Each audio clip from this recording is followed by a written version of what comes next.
ordinaria ya tenemos aparte de la obra del elenco de la obra de teatro Amor y Tormento, quien vienen a invitarnos el día de hoy. Pamela, ¿cómo estás? Pamela Valderas, bienvenida. Muchísimas gracias. Gracias por recibirnos aquí en el programa. Cristian Morales, ¿cómo estás? Bienvenido. Encantado de estar aquí con todos ustedes. Pues háblanos qué es Amor y Tormento. Bueno, Amor y Tormento es una historia que quiero comentar rápido. El año pasado ganó esta obra el premio Víctor Hugo Rascón. Cristian Morales, que es el dramaturgo, lo acaba de ganar. Y es una historia que se desarrolla en el 1920. Habla sobre el amor que tiene una madre, Estela, a su hija, Ana María. Y bueno, también donde ahí entra en conflicto un poco el hijo, que está aquí, que lo representa Cristian. Es sobre el amor, sobre un poco sociocultural del México del 1900. Es una historia bellísima. A ver, cuéntanos, ¿cómo surge la idea de escribir Amor y Tormento? ¿Y por qué te vas exactamente, remontas a 1920?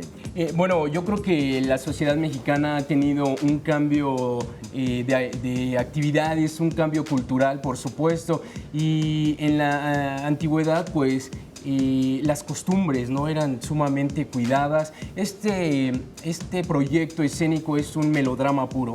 Creo que en la actualidad abundan propuestas escénicas híbridas, pero este es un género puro, el melodrama. Y surge para mostrar un poquito nuestra casa. Nuestra casa siempre es un núcleo que nos resguarda, pero también que se llena de conflictos. Y a veces la incomunicación nos lleva a consecuencias un poco trágicas. ¿Cómo se retrata a ese México de 1920? Culturalmente, ¿cómo estamos?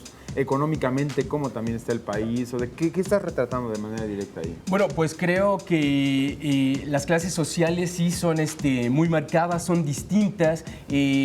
La historia se presenta en una hacienda, ¿no? De una familia adinerada que se ve empañada la felicidad por personas trabajadoras de la hacienda. Un peón viene a ensuciar el ambiente. Y bueno, Ana María se enamora de una persona así y su madre, híjole, por el tormento que vive, no lo permitirá. ¿Cuál es tu personaje? ¿Cómo es tu personaje, Pamela? Mi personaje es Ana María y obviamente es la hija de Estela. Es una chica pues bastante tranquila, calmada. Cuida mucho a su madre porque sabe que su madre es viuda, entonces ella trata de hacer y tener el mayor ejemplo para ella.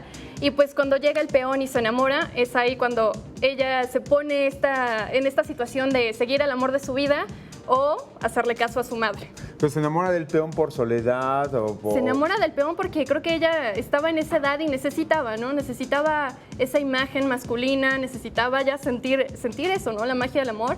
Y es ahí cuando su madre le dice, ey, hasta aquí llegas.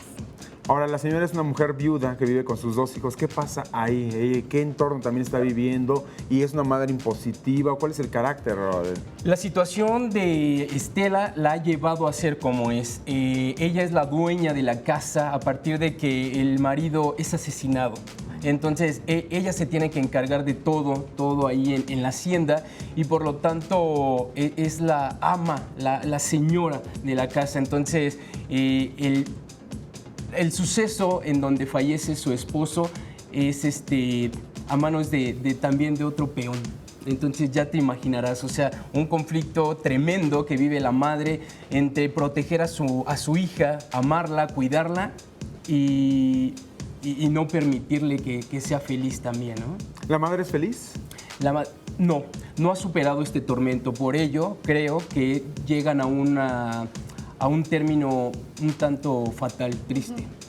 Ahora, la hija, ¿cuál es el comportamiento que tiene para con la madre? Como dices, es muy dócil, pero también de repente no pues se quiere rebelar en contra de muchas de las políticas internas que se viven dentro de esta casa. No, sí, claro, ella está totalmente rebelada, ¿no? Llega un momento en la obra que es el conflicto principal en donde ella le dice, ¿sabes qué? Voy a seguir al amor de mi vida, voy a dejar todo y me voy, ¿no? Y bueno, ya no les queremos como contar más porque realmente tienen que verla. El final es un final realmente trágico como todo buen melodrama. Entonces no se la pueden perder.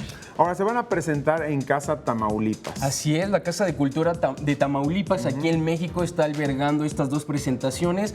Es un lugar muy idóneo porque la arquitectura nos va a permitir desarrollarla con una escenografía viva, presente, no puesta por nosotros, sino la casa nos la ha prestado. pues van a regresar prácticamente como esos tiempos para que se viva, ¿no? Se respire prácticamente parte de... A lo mejor la gente que nos está viendo no conoce este recinto, ese día van a tener la oportunidad de recorrerlo, de apreciarlo y por supuesto... ¿En dónde está ubicado? En la calle Ernesto Pujibet, número 73, muy cerquita del Parque Ciudadela.